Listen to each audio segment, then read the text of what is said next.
We are back, episode 150, BASCHAMANIA, Coffee Talk. Cenzo's here, Real Woods is here. And this episode is brought to you by Attack. And Real, you know something about Attack, don't you? Oh, yeah. What do you think of Attack?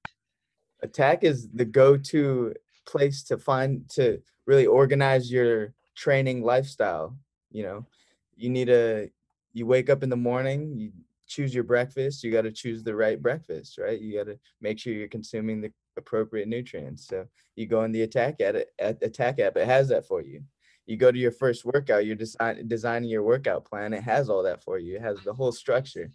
It has everything, even like the amount of sleep, log it, Attack it, the amount of water you need. It, like, for people like me, especially who don't have coaches like Cenzo around me all the time, I need this. Well, I even tell Real, I'm like, hey, don't even listen to me, man. Just go look at the Attack app, and then Smart. you get your workouts from there. You're like, I don't even need to be here.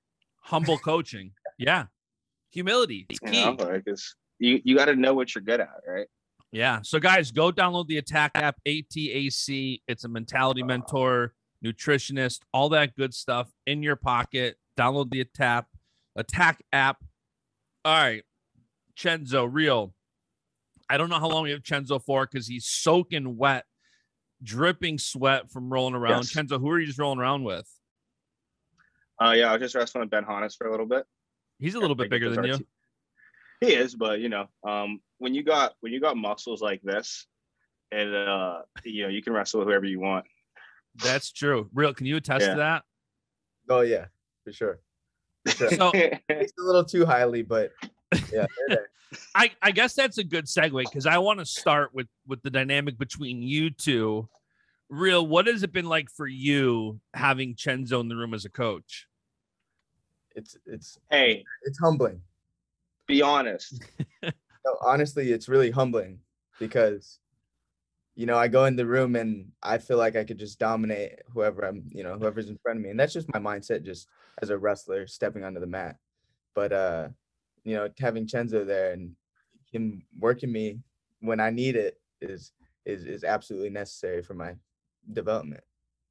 And, the more it's good too, because like the more like cheeseburgers I eat, the more pizza I eat, the better I do with Real.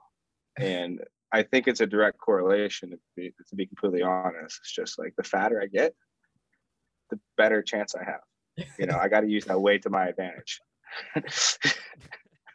That sounds like legit. And Cenzo, for you, you're like, I was thinking about this earlier today. Is there an interesting dynamic that you're so close in age to the guys you're coaching? Like, you were just teammates with a bunch of guys. Now you're coaching guys, and you're not like that much older. Where, like, let's say you're a head coach walking to a program and you're like Rob Cole, right? You're a dad to the kids. You're so much closer to them in age. What's that dynamic like? I think it's a good thing, really. I think I can just relate a little more. I'm so fresh out, and like I'm just so recently in college that what I did and what my team did that helped us succeed is so fresh in my mind, and I feel like I could just help our guys kind of follow along that path, really. And just kind of brings new mindsets, new attitudes, because me and Grant are both very young for coaching. So like I think we just we can wrestle a lot. That's one of my main jobs. I'll probably work out 3 times a day with the guys. So it's just that's dedication. Being able to compare, just like different, attitudes, different philosophies with, that me and Grant have compared to, Enoch, Rob, whoever else we have coaching out here. Makes sense. And speaking of coaches, I feel like we can't get too far in this episode without bringing up Izzy. Izzy is like the man. And I've said this a few times, I feel like in either offline or on the podcast, I can't remember, but I don't think people know the impact that guy has on the sport as a coach. And I think you're going to start to really see it over the next 5 to 10 years, what he's doing with so many athletes. And, as they start getting older and as he continues working with those, I think you're really going to see it more and more. But Real, I don't know how many athletes know Izzy better than you do. What has it been like having Izzy coach you? Izzy's a special coach in any area of coaching that you can think of, but something that I think is really special is that he teaches you, you know, throughout, not like directly, and it's not this structured like program that he teaches you, but it's like a philosophy of life, of like growing as a human being that's so special about his coaching. It's not like, you coach it, he has great technique, great, but it's the mindset, I think, that really is instilled into all of his wrestlers. That's what makes him special as a coach. Yeah, and Izzy's one of those guys who, I remember we just had him on when Kennedy Blades was on, and he said it's such a family dynamic. Like, it's not like it's just, hey, you're coming in the gym, I'm training you as a wrestler, and you're going about your day. Like, there is a family dynamic. And I had heard, I don't know if it was true or not, but I had heard rumors of once Stanford canceled the program that, like, you were just going to go back and train with Izzy and do MMA. Was there any truth to that? At that point in time, honestly, there was no telling what direction I was gonna go. But I mean, Izzy is 100% family, 100% family, and that's all there is to it. He is family to, the closest of his wrestlers, which is, all of them. We're all family. It's Izzy style. It's Izzy style wrestling. Yeah. I didn't realize Ladies, if you're watching this on YouTube or ROKFIN, you're welcome. Cenzo, you look like you had something to say there when he was talking. No, I just liked what you were saying. I've from the conversations and I've had with Izzy, and from just getting to know him a little bit, I can kind of see what you're saying. I think that he definitely does a good job with that stuff. But I also was wondering, where are you right now? I'm on a different planet. No, yeah, like how did you get to where you are? He's not getting it. He's not into it. Real, why do you have that background? Yeah. Oh, I think you're talking to. Oh my god. Oh, I'm in the I'm in space. What do you mean? Yeah, I can see that. What's up with space? You don't like my background or what? No, I think it's sick. I just want to know how you got there, bro. Oh, dude. Imagination. Okay, there you go. That's all I was looking for. That's all I was looking for. Fair answer. All right. So going back a little bit, Real, your NCAA tournament history is kind of unique because in 2020, you only had one loss. It was to Luke Pletcher, close one in sudden victory. I actually just watched that match today because I was going through WrestleStat, looking up all your history. I'm like, I got to just watch this match. I don't know if I saw it back then, but it was a super, super close match. The only match you lost in 2020 before NCAA's got canceled. And I don't want to rehash this too much. I know that conversation's been had a lot, but when you were doing so good, 2020 was looking awesome for you, and then NCAA's got taken away. How do you think that kind of impacted your career moving forward? That with, the consequence of the tournament, of the team getting cut, impacted, my career tremendously. With it just changed my direction. I wasn't really sure what was next, and I had to figure that out, and I had to, had a lot of thinking to do with myself and with everyone around me who supported me, and had to, sit down and find where I was going next and decide what was next for me. So it was, to answer your question, it was very, very impactful in the rest of my career. But we're here now, and this is what matters. Was there like a sense of, I got to imagine the frustration was high. Like, you've had such an interesting year and a half, and I imagine like your frustration's high. Even last year, your like last minute decision to compete, go to the Pac-12 championships, go to the NCAA championships. What went into that decision? I think a lot of hype went into that decision. It was like a lot of excitement of, the time of the year, and I can see that. you know, it wasn't so much driven by a rational plan. It was just kind of it was kind of just boom, we're gonna do it, you know, type of thing. Yeah, and like, did that when, you know, everybody was so excited for you entering the tournament, and everybody just had like such high expectations for you, and the performance wasn't what I'm sure you were expecting or others were expecting. After the tournament was over, did you kind of like chalk that one up as to like, well, I wasn't really planning to compete, but I competed anyways? Like, what was the perspective after the tournament? The perspective after the tournament was, I'm not where I want to be. Whether that be because I hadn't been training all season or whatever was exactly why I wasn't where I wanted to be, and that I needed to attack those reasons. And it's exactly why. It's because I didn't, you know, put in the work that was necessary to put myself in the position to, you know, win an NCAA title at that time. And that's what I'm doing now, because that's where I want to be. And yeah, like I said, after the tournament, it's just is what it is. It's not like, you know, it's not like, oh, this is just an excuse of, you know, it's a fluke. It's a fluke of a year. It's a, you know, it's not.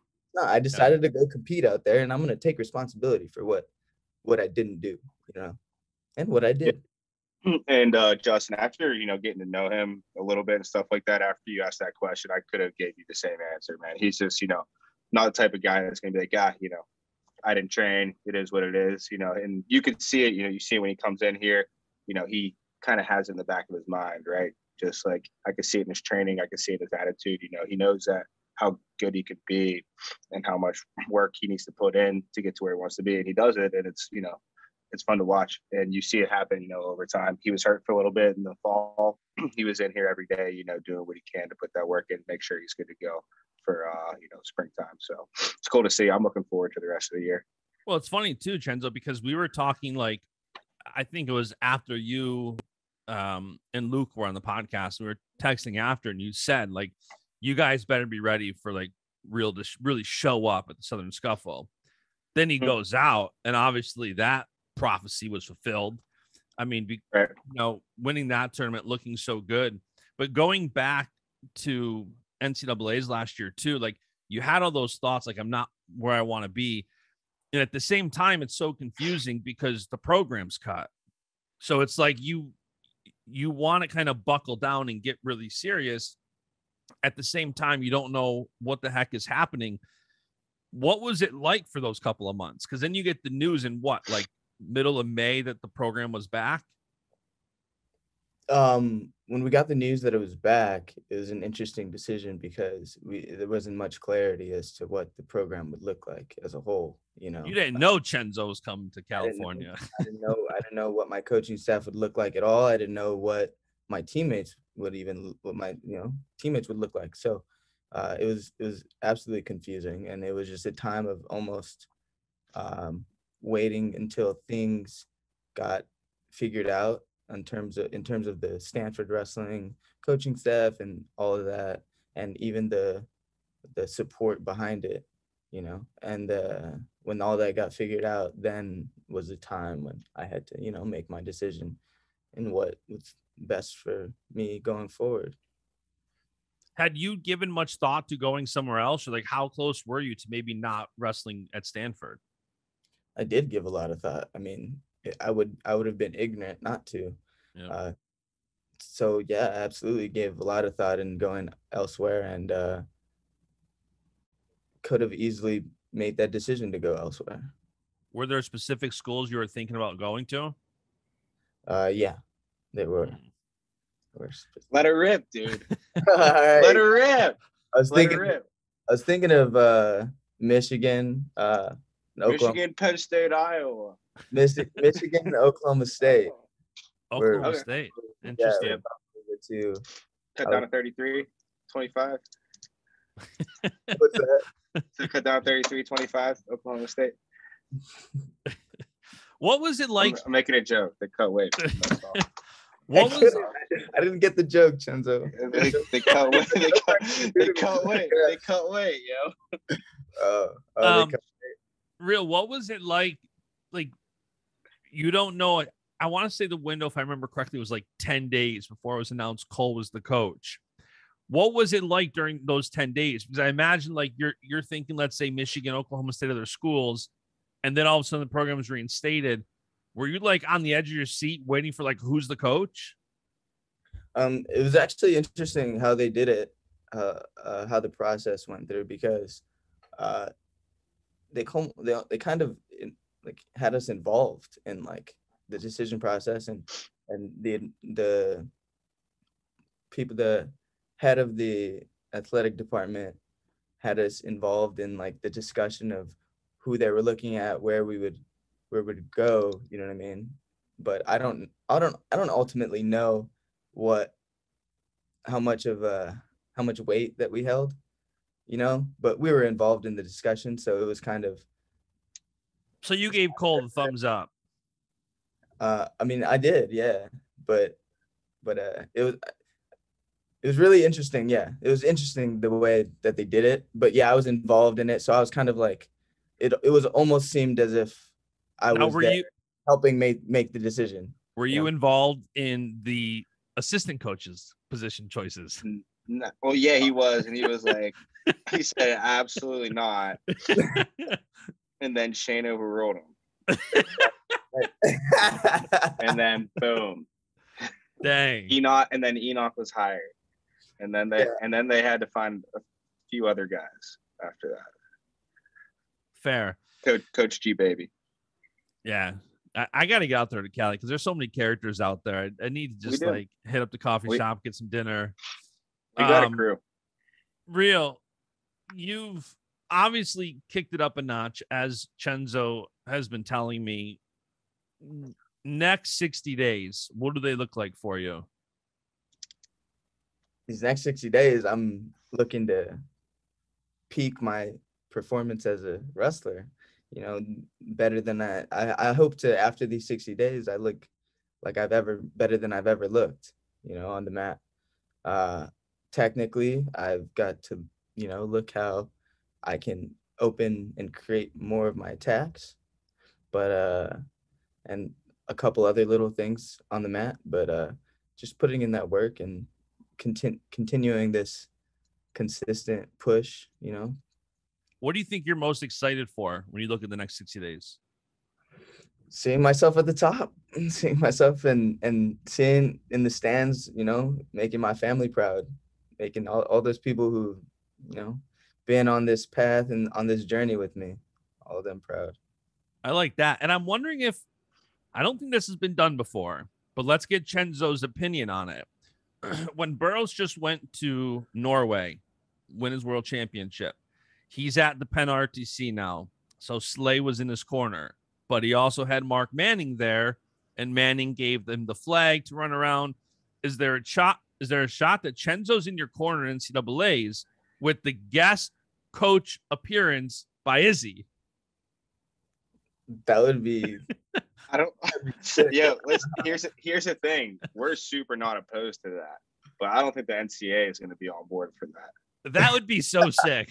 Yeah, no, we'd be so down, but like I don't think the NCAA is going to be okay with that. What if we just get Izzy like first row seats behind the mat at all 8 mats? So wherever like you're on deck, Izzy runs that mat. Well, he'll find his way anyway. Well, yeah. Izzy's slick. Izzy's very slick. Izzy is somebody that nobody can say no to because he's so genuine. Like if Izzy asks you for something, you don't say no. So we'll just get him like, maybe he's like standing casually with a media credential behind the chairs. I'll give him mine if I have to. There you go. If anybody from the NCAA is listening, I'm not going to give Izzy my credential. Oh, man. All right, guys, that's pretty much all I got. I know you guys are kind of close on time because you got practiced a little bit. Any last words? We can do word association just because it's always fun. All right, I'm down. I don't have any off the top of my head right now. It might take me a minute to think of. I can think of 3. You want me to go first? Real, you know this game, right? No. All right, so it's word association. It's rapid fire word association. I throw a word at you, and then Cenzo throws a word at you after. All you do is just say the first. You just say the first thing that comes to your mind. Comes to your mind. Right. So, and it doesn't have to be overthought. A lot of people hear a word and they want to think of a sentence. It's literally the first word. Just try not to like finish the sentence. Like if I but say, also like, go ahead. So if I'm like Justin, don't say Basch. Like, right. Or if I say pepperoni, don't fun. say pizza. Yeah, Right. That's not fun. Right. All right. I'll go first. Ready? All right. California food. Pizza. What? No. All right. He meant to say bad pizza. I meant to say bad pizza. Yeah. Because that's not even good California food. And plus, my thing would have been expensive. That's what I would have That's said. where I was thinking it was going to go. All right. Let's start this game over. I want another shot. All right, ready? All right, you can't take my answer though. No. A different. All right, but I'm gonna use a different word, and I'll go a different thing, but I'll keep it similar. Chicago food. Oh, pizza and hot dogs. Okay. Pizza again. All right, but he threw in hot dogs. Yeah, so that's yeah, fair. he did. All right. Damn it. But you kind of took mine a little bit. But it's all good because we're gonna go. I don't want to stick with food now because that's just not fun. I talk about food all day. I'm gonna go with Albuquerque. Family. I thought it was going to say the name of the state. Nah. Just we're rapid better fire than can get you We're sometimes. better than that. We're better than that. That was good. All right, my next word, Grant Leith. Homie. Cenzo, is that your next one? Yeah, that was my next. Said it was gonna be G baby. So yeah. Grant Leith, he is a homie. He's a stud. Following him on Twitter has been fun. I appreciate him. It's real. I went back and I rewatched your shoes. It's more appropriate. Shoes. I went back and rewatched your finals match from Scuffle, and one of the flow announcers was like, Grant Leith in Real Woods' corner, and he's a lot bigger than the weight he wrestled in college. And Grant weighed 152 pounds yesterday. He wrestled 149. Yeah,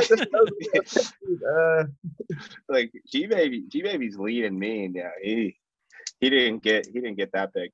All right, I'm just kind of stalling right now until I think of my next word, to be honest. All right, we'll keep it in house. Jaden. Partner. Partner. It's fair. Wrestling partner. Wrestling partner. Bowling partner. Life partner. You've got a life partner already, right? So I do. All right, wrestling partner. All right, my third word, Tulsa. Development. Ooh, that's good. I like it. Now, back to Grant. Did you guys? Who won Tulsa more? He's just thinking of his third word. 100%. Who won Tulsa more? You or G baby? Ask me that about a lot, like most wrestlers. I did. Well, G baby won Tulsa a good bit too. I can't real. Who won Tulsa more, me or you? I went to Tulsa one time when 0-2. Obviously, I wouldn't go barbecue after. I got pinned in like 30 seconds my first match. Tulsa is my spot. By who? I could go back and compete at Tulsa. I don't remember. My dad told me that it was one of the Valencias, but I don't remember. I think but we're gonna have to try to look that up. The first time I went to Tulsa, I did go 0-2. See, I just need to go back. And I asked my dad, exactly. And then I asked my dad where my medal was because I was so used to winning. You ever do that thing when you were a kid because you were so used to winning, you like lose a match and you just like raise your hand afterwards, like by accident? I did. I did that shit all the time. Oh, all right, man. My last word is flow. Like flow wrestling? No, however you want it to be. Well, then I guess that was my answer. Flow wrestling. I was talking about your hair flow, but if you want to talk flow wrestling, that's fine too. My hair flow. You got some lettuce right now. That's a good head of hair. Cenzo, I was trying to look up your youth results. All I found was Isaiah White, number 1, Isaiah White decision, number 2, Vincenzo Joseph, 3-1 OT. You remember the tournament? Yeah, that was Ironman. That was my senior year of high school. 2014. I'm trying to work my way back. Yeah. I just did a quick Google search here. I'm not like... that dude was the Terminator.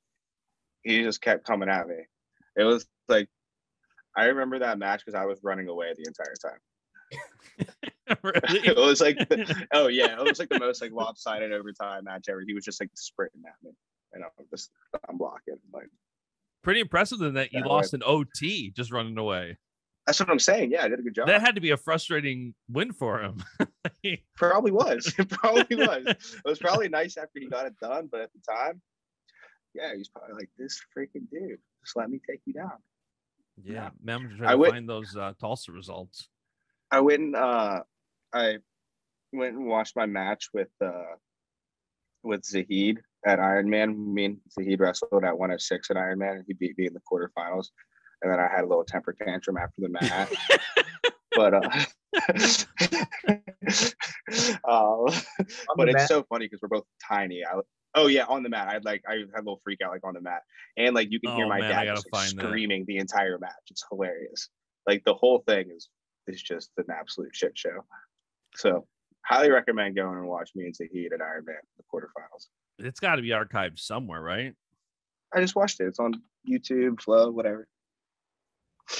Maybe we need to get all these matches on Cenzo.com. That's what we need to do.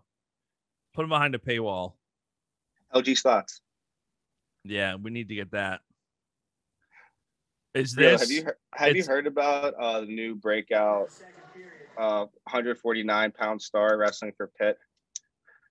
I don't know if that's out there yet. Oh. well then to be announced. Okay, I found the match. I want to see if there's the... I'm just out here breaking news that I'm not supposed to be. Call me Pat Mania. Boom. Hold on. So I'm at the end of the match. Is it in the video? Yeah, it's in the video. Oh, that was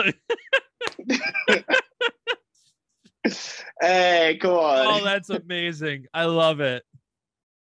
I love the passion. That might be on the BASCHAMANIA Instagram tomorrow. Please don't do that. All right. With that, I got to roll. All right. Yeah, guys, go enjoy practice. Thank you for hopping on. We'll do this again soon. Yeah, it was fun. Later. Thank you for having Awesome. me. Later, guys. See you guys. That was Vincenzo Joseph and Real Woods. They are off to practice, but I have another guest coming on. Drew Hildebrand is going to join me for the rest of the show. How are you, man? Good. It's funny how this came about because I texted you on Friday, like an hour before you wrestled. And I'm like, listen, why don't you come on the podcast like after you debut? I know Cal likes to play his cards close to his chest. I don't want to spoil any plans or anything. And by the time you texted me back, you just went out there, got a pin, texted me like, yeah, let's do it. So I'm like, funny timing, but big weekend for you, debuting as Nittany Lion, 2 W's, got a pin. How was that? Oh, what a cool experience. I've been training up there for a little bit now, so to finally get to compete, obviously that's what I'm here to do, is to compete and have fun, and to finally get to do that, it was awesome. And what was it like? You didn't debut in Rec Hall, but your debut weekend was in Rec Hall. What was that like? Yeah, I mean, first of all, even debuting in Maryland, like, I know they got a smaller gym, but like last time I wrestled in Maryland, there was not maybe a couple hundred people. Like this time there was like a couple thousand. It was Penn crazy. State traveled big to that. They traveled, man. I was like, holy smokes. Like we walked in the gym probably like a minute before go time, and that place got pretty loud. And so that was pretty cool. But then Rec Hall was like it was really cool. I had some goosebumps. I had to calm myself down, but I went to Rec Hall one time when I was a kid, and I was like, wow, this is really neat. So I watched a couple duels when I was training, so I kind of envisioned myself, going out there, but it was fun to actually do it. Yeah, Rec Hall, even as a fan, it gives you goosebumps. Like when you guys come out and you see how you guys are hanging out in the fellowship, on the bench and stuff. It's an awesome atmosphere. Backing up a little bit, what led to you transferring to Penn State and becoming Nittany Lion?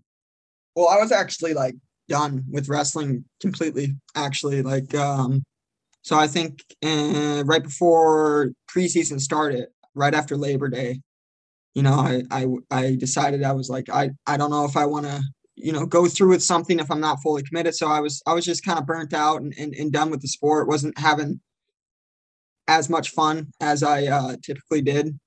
And so I took a long break. And part of that was I was like, me and my fiance were doing long distance. So I got to go see her, hung out with her. And then I think it was like around October, all the opens were starting to like happen. The wrestle-offs were happening.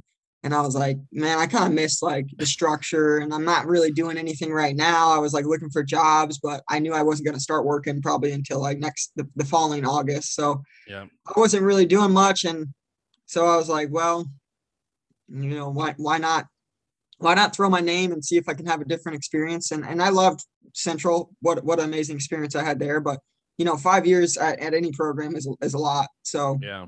I think I was kind of ready for something new, and it was a good way to start something new. So I just kind of threw my name in the portal as do not contact, and then I contacted some schools that I was like kind of interested in, and the rest is history. So you weren't training at all summer then? I was training the summer, but I was also like busy. I was training the summer, and then we had like August. We had like a couple weeks off in August. Got it. And I took those weeks off, and then we were just like preseason was about to happen in September, and that's when I was like, no. So I kind of missed like September and a little and like half of October, and then I was training by November. So where's your fiance live? And congratulations, by the way, on that. That's amazing. Thank you. Yeah, no, it's awesome. We're getting married in May. I'm pretty pumped. She actually goes to veterinarian school in Alabama. So okay. Auburn, Alabama. We met in undergrad at Central. So very cool. So she's still living there now? Where at she's in Alabama. Auburn. Yeah, she's in Auburn. Yeah. Got it. So she's there right now doing classes, doing her grind, and I get to, we both get to kind of follow our dreams. So it's cool. Do you guys know where you're going to end up once you get married? No. That's an exciting wrench in the plans. No, I want to move out west, like to where my sister's at. I want to live in like Colorado Springs or Denver or something like that. She does too. We love that like we love like mountain biking and hiking and all that stuff.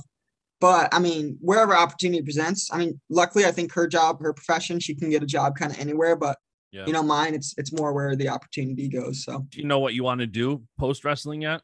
Yeah, so I'm in finance. I got my undergrad in finance, and then I almost finished up my master's at Central. I was like 9 credits away, but right now I'm putting that on pause and doing some schooling at Penn State. So yeah, something in finance, whether it be corporate or maybe even like private equity or investment banking. Obviously, those are harder to break into, but you need to talk to Luke Gardner, Nico Megaludis, all these Penn State kids, especially the lightweights going into finance.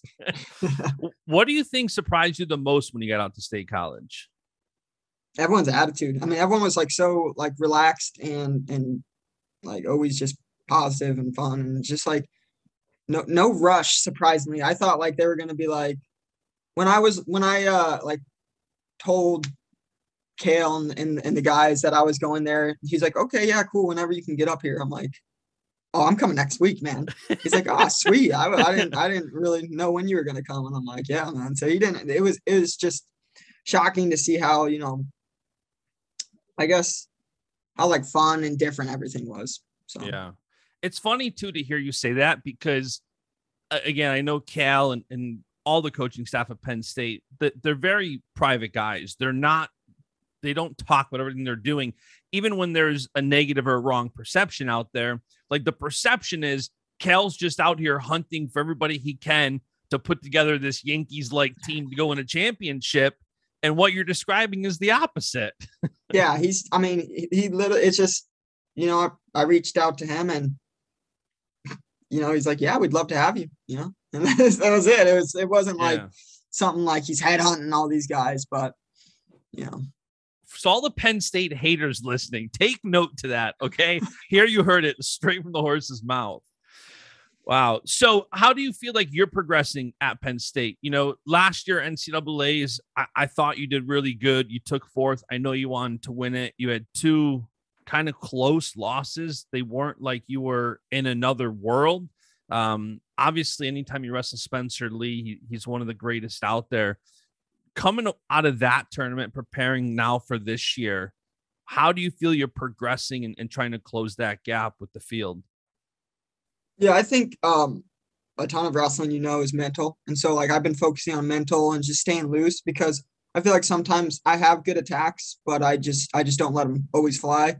And obviously my top game is pretty good. So I've been working a lot on just, how I approach matches and some more offense for myself personally.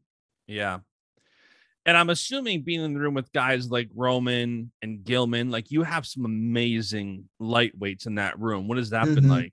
Yeah, I got in shape really quick. I think like my first practice, I think I forgot. I went with like, I don't know. I think I was practicing with some of the guys, but I think I went like Roman and then Gilman and all these guys. And I was like so tired at the end of the week. I'm like, yeah, I'm going to get in shape good. But no, that helps a lot with they're all so knowledgeable in the sport. Yeah. And just like little tricks here and there, just positioning and everything. And it helps with technique. And it also helps with my tank a little bit too. Sometimes sometimes it's easier to have guys, kind of pushing you versus you have to push yourself. And yeah. those studs like that definitely help with that. Yeah. And, I know Gilman really well. I know Roman really well. And they've both been on this podcast. For those listening who haven't heard them on here, go back and listen to those episodes because they talk about that a lot. Like both Roman and Thomas talking about how much they want to help the other improve. There's a lot of guys in that room that aren't just about themselves evolving. They almost want the other guy to evolve more than they do from a standpoint of there's that satisfaction in helping somebody else grow. Who do you think, I don't know if you can pinpoint one person, but is there any one person more than others who you really think has like really helped you? I mean, definitely when I was training more so with the club, I think Gilman, he's got, I mean, just his attitude and his mindset, he's really helped rewire my brain and how I approach the sport. He's been super helpful.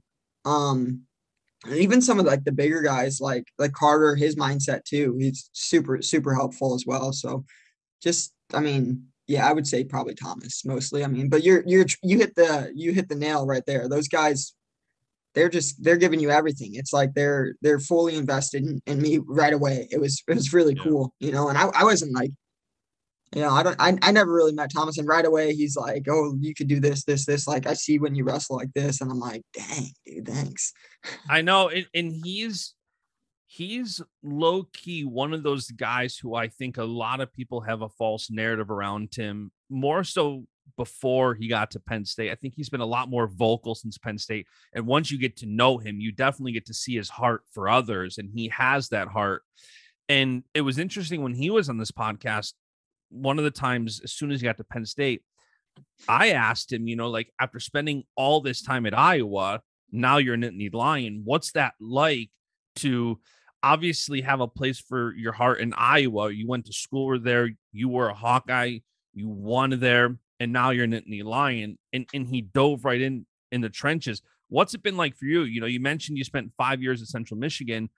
And now you're at Penn State, you're a Nittany Lion. It's kind of switching gears. What has it been like for you kind of jumping in and becoming a Nittany Lion and embracing the fellowship and the team there? Yeah, well, I think it starts with, the leadership and the team culture they have. I mean, normally I feel like it would be super weird jumping in, but the way that the team is, it's just like those guys are also opening and everyone just wants to learn from each other. And everyone's just so positive that it's just been like really, really exciting and easy. Honestly, I didn't think it'd be that easy. Right. But there are a couple things that haven't been too easy, like parking and parking across Rec Hall is the worst because when it gets cold out, it's such a long walk over there. It's not fun. Speaking of going back to talking NCAAs, there was a lot of excitement in a lot of conversation last week around 125 pounds, and more specifically around Iowa. Spencer Lee announcing done for the year, getting surgery. Iowa pulling Drake Ayala's red shirt, a match we could see in a couple weeks at Carver. And I was thinking about that. You know, Drake is a stud. He's fun to watch, and he's somebody you could potentially have 3 matches with in the next couple of months. Have you, when Spencer was out and Drake was in, did you begin thinking about that at all? I try not to think that far in advance. Obviously, there's a lot of good duels coming up here, but I do know he's a great wrestler. There's a ton of great competitors this year at 25. It's kind of definitely reloaded, I think, maybe since last year, and I'm just excited to get to compete and give my best, no matter who it is. Yeah, my wife's due the day of the Penn State Iowa duel, or I would love to go to that because I know Penn State's going to win, and I want to be there. There's a couple Iowa fans, specifically Adam Fellers, who's probably listening. I wish I was going to that duel. That one's going to be fun. I can't wait for that.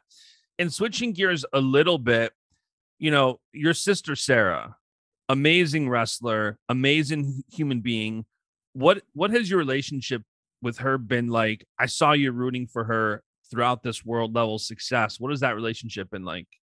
Yeah, I mean, it's really, really like it's, like how it is when like we're always like kind of apart. We both always are kind of busy and always doing something. But whenever we're together and whenever we're connecting, it's just like boom, it's like on all cylinders, and just always getting to pick her brain and talk to her just through this process and just through wrestling in general. Like when I said I was finished, she was fully supportive too. I mean, because she didn't know what she was doing with her next plan, and she's like, I get it, like you got to follow your heart.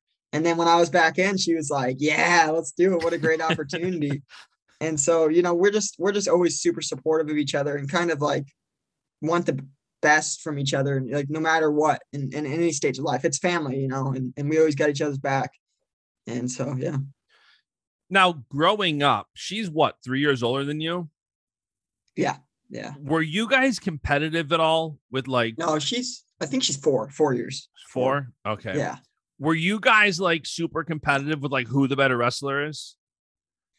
No, honestly, we weren't, which really? I think which surprises some people. We were, so like when she would first start it, I actually had to like practice with her a lot just because like back then it was like a kind of a new thing, like girl wrestling. So we'd always practice together and always just kind of like, it's like, we were never too competitive about like, oh, who's better, who does this. We always just like, dude, you're badass. Like, oh no, you're badass. Like, did you know that right away with her? Because I remember when we had her on the podcast, she was saying how she really like caught on kind of quick. Do you remember, like, I know it was a long time ago, you were young, but do you remember what it was like when you realized like there's not a lot of girls wrestling at this time, and here your sister's not only wrestling, she's very freaking good. Like, did you realize that right away? I feel like it's one of those things when you're in the moment and it's like your sister, you're just kind of like, I don't want to say it's expected, but it's like, yeah, I mean, she works hard and she puts the work in. Like, I never sat back and like, whoa, she's doing something crazy until like after the season or after the fact, and even now I'm still just like it just seems like a natural progression, and it's not how good she's gotten. Like even now I'm like, oh my gosh, she was an Olympic bronze medalist, like a world silver medalist. Like I still have a hard time, putting that into like an outside person's perspective. Like, yeah, because like she expects so much from herself, and I know she's, one of the best in the world. So it's also tough because I feel like when you're really close to someone, regardless of what her success is, you'd probably still feel the same way, whether somebody's an Olympic and world medalist or if they placed eighth at a tournament, but like, how hard they tried, like you'd still think like, man, I'm so proud of them. So it's cool to hear that. Like, it sounds like it's not really the accolades that impress you. It's her work ethic. It's her drive that, because I can imagine it's easy to get blinded by accolades or blinded by somebody you're just really close with a sibling. Was there any times where like it did get like either you guys practicing, like it got like to a point where you guys pissed each other off? Not really wrestling, Come but I on. mean, in general, in general, we definitely did. There's probably punches thrown and tempers flared. I'm pretty good at aggravating like my family member because I'm the youngest one. So they would all always get so mad at me. I would just try to work them up, but not if we're talking other sports, like I would definitely purposely get them all mad. But wrestling, Like- it's kind of like that gentleman's thing, you know. We're just Well- both trying to What did you do in other sports to piss her off? just trash talk. Hey, we're playing like we couldn't play it. We couldn't play putt. Our family couldn't play putt for the longest time because it ended up like a club going to someone's head, or like we're doing underhooks on the mini golf courses. But yeah, no, I would just get under the skin. Like they hit a bad shot, I'd be like, oh no, that wasn't as bad as you think, you know, stuff like that. That's how my wife is. We were playing cornhole, and like if I trash talk just a little bit, she gets so mad, so personal. So it's so funny. Oh, and there's that extra added thing when it's your sibling too, you know. and then it's like if your parents are watching, it's like who's the innocent one while instigating. I've been there. When you see her have all this success on the freestyle scene, does it make you want to compete internationally? Yeah, I mean, there's certainly it is cool, and getting not just watching her and how she trains and like that's her full-time job. That's pretty sweet. Like, but also seeing some of those NLWC guys as well. I'm like, that's pretty cool. That's their full-time job. You know, we'll see. I don't have as much freestyle experience as I'd like, but you know, we'll see how it goes. I also like, you know, I've also been in school forever, so I'd love to apply some of this knowledge that I've accumulated.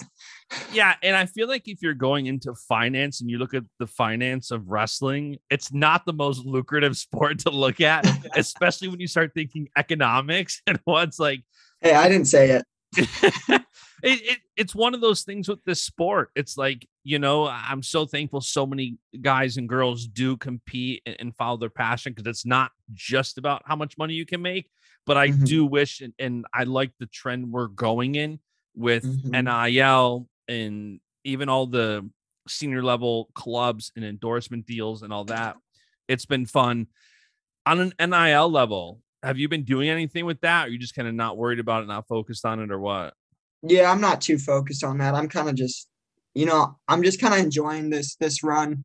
I've been linking back like, dude, I wasn't even supposed to like wrestle this year like 4 months ago, and now I am. So I just kind of been taking it as enjoying the experience and enjoying everything that Penn State has to offer through academics and athletics, not really focusing on, you know, making a dime. That money will come.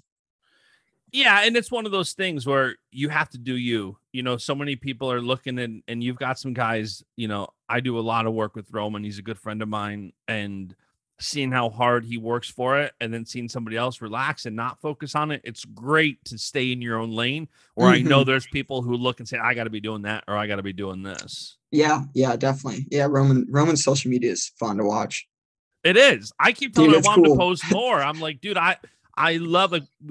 We were texting yesterday about like when I'm going to get to a duel. And I'm like, dude, my wife's like 2 weeks from giving birth. Like I can't really be driving. Congrats down to on Penn that. State. That's Thank big you. stuff, man. Yeah, we're so excited.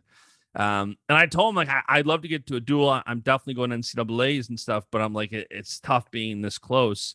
But I'm like, you got to post more, because I know if I want to see it, there's so many others who want to see the day-to-day, the behind the scenes. So super cool. Last thing here, and I'll let you go. So going back to Sarah, it was announced yesterday, I believe, that she's wrestling Rona Gross in the Rudis super match the day before NCAAs. Are you going? Are you watching? Like, what's the? I imagine it's a tough one to go to, right?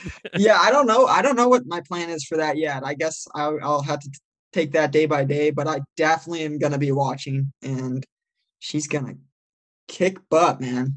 But I'll be fun. That's a good. I'm glad. See, stuff like that is super cool about the wrestling, and I think more of that is great for, you know, retaining some great wrestlers as well. Yeah, I love it. I think it helps too when you have like weeks like that. Like I know Lauren and Jordan Burroughs are having the kickoff party after that event, so you have like a pretty cool event Rudis is putting on. Then you have a kickoff party. Then you have NCAAs. Like weeks like that they're absolutely exhausting, but as a fan, they're so fun, and you think about that year round because there's nothing like a festival. NCAAs. It is. Yeah, it's like a festival. It's like a festival. It's the wrestling festival. I love it. All right, man. Well, I won't take too much more of your time. Any final words here before I let you go? No, thanks for having me on, and hope you the best. Oh yeah, is it a boy or girl, or are you guys saving that? Boy, there's absolutely no these people like Lauren and Jordan who wait until birth. I don't know how they do it. It's impressive. We found out, I want to say at like 16 weeks, there's a blood test you can take to find out what it is. We did that the day that we could. Yeah. Found out on like a Wednesday morning at 8 a.m. that it was a boy. We took off, went to Boston for a couple days, shopped, bought his first clothes, stuffed animals, all sorts of stuff. So that's awesome, man. And we're naming after my grandfather, so his name's going to be Freddie. So there you go. We can't wait. So that's awesome. Congratulations, man. Thank you. You guys wrestled Rutgers this weekend, right? Yeah. Is it at Rutgers? No, it's home. It's at Rec Hall. So got another Rec Hall, dude. I can't wait. Awesome. Everybody who's listening, be sure to tune into that. I'll post Drew's stuff down below if you guys want to start following him, follow him on his journey. Make sure you reach out to him so that when he's in finance, you can become a client of his. And then be sure to watch the duel this weekend. Awesome, man. Thanks for taking some time. I'll talk to you soon. Talk to you soon. Bye. Awesome. See ya. And the beat goes on.